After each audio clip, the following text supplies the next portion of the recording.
哎，何顿，我跟你说呀，钱开一，我妈好像出事儿了。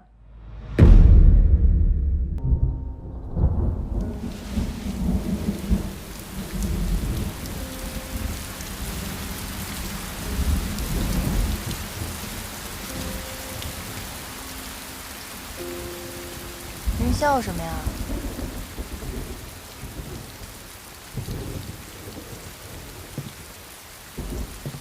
你是给我出了个难题啊！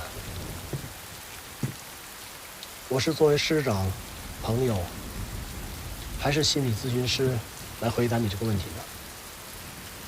作为心理咨询师，前两个身份是个阻碍；作为朋友，我又不善于安慰；作为师长，那我说的话就更难听了。那您说吧。首先，我得批评你关心则乱。你叙述的这件事情，忽略了一个最简单的问题。先排除他故意责备你的假设。你母亲假死，它意味着什么？过度关注死亡，因为我弟弟。其实也不能怪你。作为女儿，确实没有办法客观地去分析这件事情。比起你弟弟当年的死，站在我现在的年龄的话，年纪大了，谁也免不了俗。倒不是怕死，而是害怕跟自己最爱的人分开。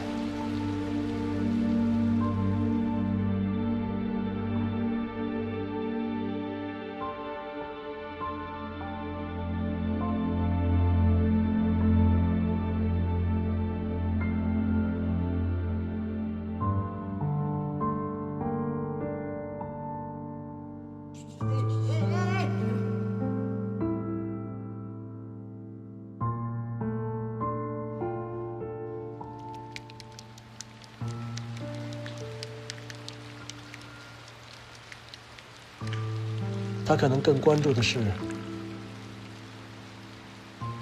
自己的死亡。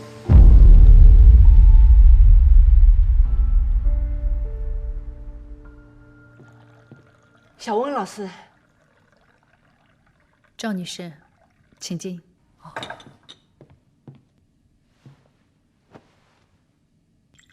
哦，对不起，你的客人是不是刚走啊？您今天怎么提早来了？是这样。啊，谢谢，我很喜欢喝你的茶。是这样的，你上次咱们咨询的时候，你最后说过一个什么创伤？创伤后应激障碍。啊，对对对，就是这个。我回去想啊想，我今天突然想到了，我有一件事情，会不会跟这个有联系呢？说来听听。我弟弟被大水冲走以后，我失明了很久很久。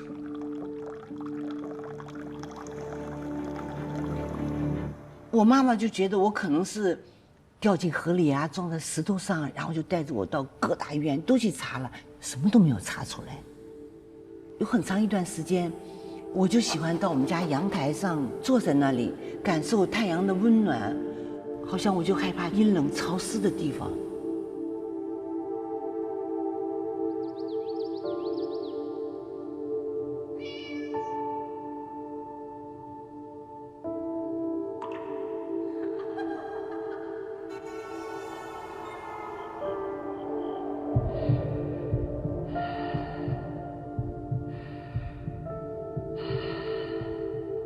妈，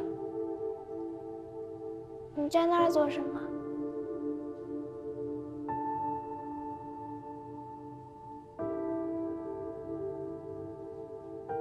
失明大概持续多长时间？差不多有半年。之后怎么恢复的？哎呦，说来就很神奇，都没有人相信了。我后来对这个都没有希望了，然后我每天就是摸着黑上下楼梯。有一天我跟往常一样摸着楼梯走，突然就失手了，我就滚到楼梯底下了。我从楼梯底下站起来的时候，我就突然什么都看见了，然后就再也没有犯过，直到现在我眼睛好好的。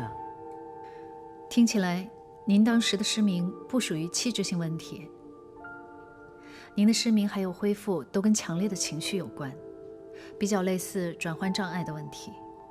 当然，在遇到巨大精神冲击的时候，是有可能会出现视觉功能障碍，也有的人会出现不能讲话、听不见或者是瘫痪的症状。那你是说，我这个创伤跟眼睛失明是有关系的？是有这个可能性。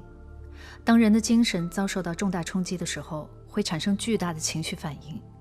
当情绪不能获得正常的释放，大脑就会借助各种躯体障碍来消除或者是减轻这种反应。那如果这种反应都没有了，是不是就能说明我真正的好了？那也不一定，因为联想或者是重新体验到初次发作时的情感是很有可能再复发的，而且很有可能会是因为暗示或者自我暗示所引起的。那小孟老师，我以后会不会再次失明，或者永远失明呢？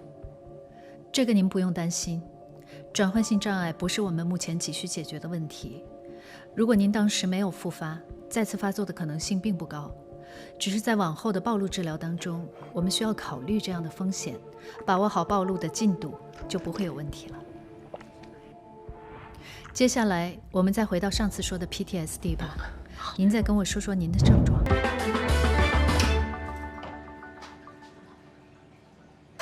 妈，妈。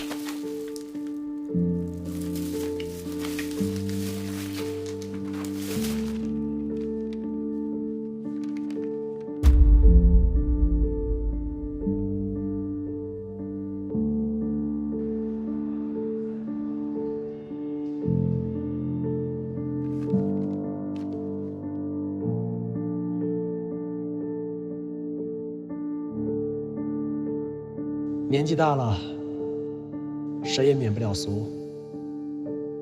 倒不是怕死，而是害怕跟自己最爱的人分开。